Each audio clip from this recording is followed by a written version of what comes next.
Hello, Austin here. Today I'll be talking about unit planning and lesson planning and some strategies and techniques that I've picked up from watching some great informative videos from this module. And then I'll talk a little bit about my own experience in lesson planning and unit planning and some of the strategies that have been effective for me. So the first video and lesson I'll talk about is one lesson with a teacher named Miss Rubinetti, and she has a mentor teacher named Miss Murray. And Miss Murray gives her some great advice and some great strategies for carrying out lessons. I really liked how she used an approach that used different sequences in her lessons. So it started with a do now, and then it went on to a mini lesson, a guided practice, an independent practice, and an assessment. So the do it now kind of is an activity for students at the beginning of class that grabs their attention and kind of introduces them to the topic that they'll be learning about.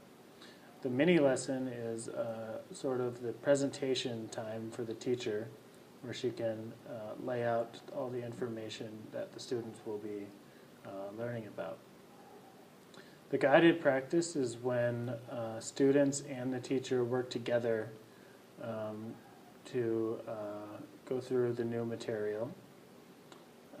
And then independent practice is after guided practice, when students, teachers, and students have worked together on the information and the content, students can produce some material themselves. And then finally, there's the assessment, and that is the chance for the teacher to and the students to really see where they have come from step A to step Z. So I thought that was a great approach to lesson planning, the sequence of those activities and things to do in class. Okay, the second lesson I will talk about is one with a teacher named Miss Kasinger. And she had some great strategies as well. She teaches second grade, I think in Texas. And the first thing that caught my eye was how she said and told the students the exact objective of her lesson, and then had the students repeat the objective together.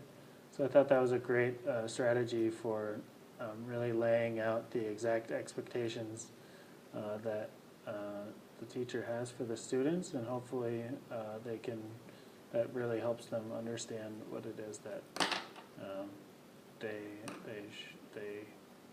they can achieve. Another activity she did, which was Think, Pair, Share. I think that's a great activity that I actually used in my unit plan for this module. I think that's a great activity for collaboration between students. So I thought those were great strategies in her lesson. And then the third video I watched was a video about differentiated instruction. And this was about a teacher named Miss Gurick, who teaches high school chemistry, I think. So she is practicing differentiating her lesson plans. The first thing she mentions is that she likes to differentiate that so that students with different multiple intelligences can engage in her lessons. So multiple intelligence is a sort of a learning style for students. For example, some students like to learn from reading, some like to learn from listening, Some like to learn from using their body. So she tries to incorporate all those different multiple intelligences in her lessons, which I think is a great way to approach lessons and lesson planning and carrying out the lessons. Another thing she did was she met with a differentiation expert named Rick Wormelli. And one thing that he said that I remember, I thought this was a nice quote, was he said that differentiated instruction is also known as responsive teaching, because you're really, as the teacher, you're responding to the student's needs.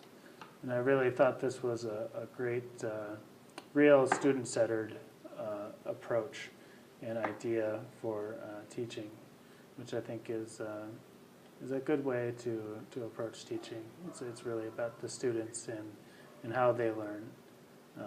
So I thought that was cool. Another thing that he suggested to have her do is to do a pre-assessment before she starts differentiating. Pre-assessment is when you give an assessment to the students at the beginning of a lesson, so you learn about what they might know about a certain topic or what level they're at. So once you do that, it gives you a better idea of how to differentiate your lessons for your students in the next classes. So I thought those were all really great techniques and strategies for lesson planning. There's a lot of them, but there are some parallels and some things in my practice that are similar to this. Some are the same and some are a little different. So I'll go through that.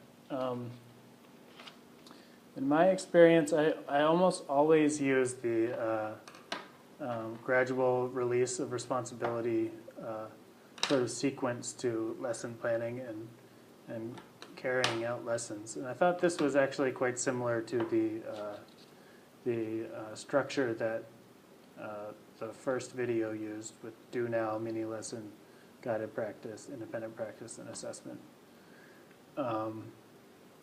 So I thought those were actually pretty similar. The gradual release of responsibility doesn't necessarily have a do now activity. So I might try to incorporate that into my future lessons. So that was one thing that I noticed was similar.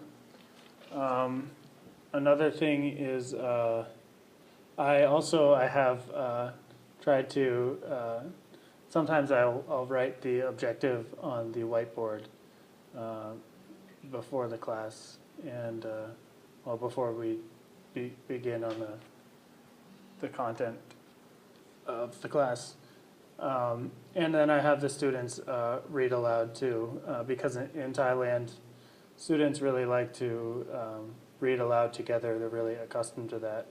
And I think that really helps them comprehend and kind of digest the words, because I teach ESL, and sometimes some words are still unfamiliar for them, even in objectives.